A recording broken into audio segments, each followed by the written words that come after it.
At least 55 people have died and dozens more have been injured after a massive fire tore through a residential high-rise complex in Hong Kong, one of the deadliest building fires the city has seen in decades.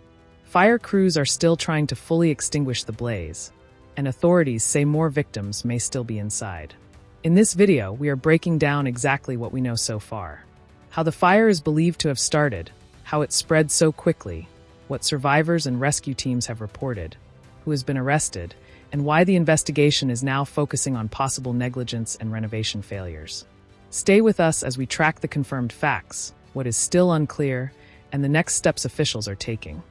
And if you find this helpful, subscribe for continuing coverage and major global news updates.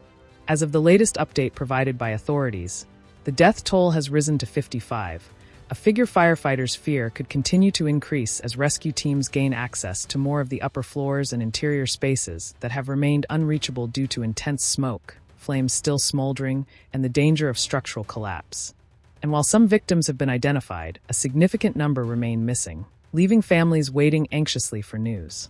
Despite the high-risk conditions, search and rescue operations have not stopped for even a moment, with firefighters going room to room, floor to floor, cutting through heat-warped metal and fallen debris, desperately hoping to locate anyone still alive inside.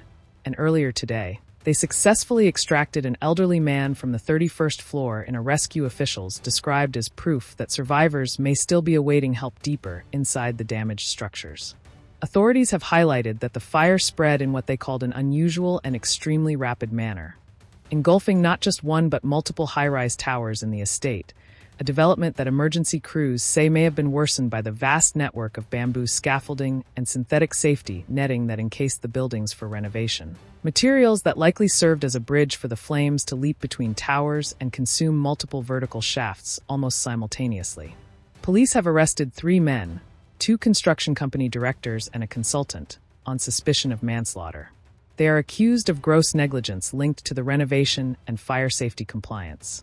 Alongside the criminal investigation, a corruption probe has been launched into whether irregularities or misconduct tainted the renovation project.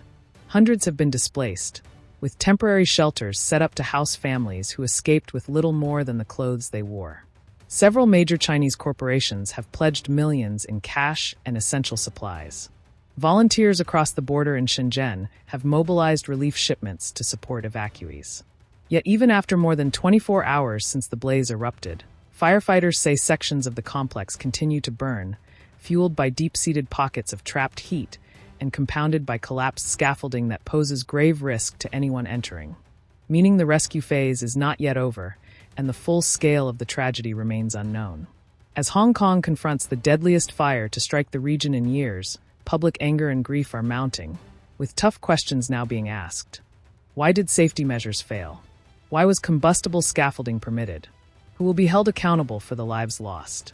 And what will change to ensure such a catastrophe never happens again? This is a rapidly evolving situation, and we will continue to bring you verified updates on the death toll, investigation findings, and relief efforts as they unfold. For the very latest reports from Hong Kong and the world, make sure you subscribe to the Indian Express and stay informed with our on-ground journalism.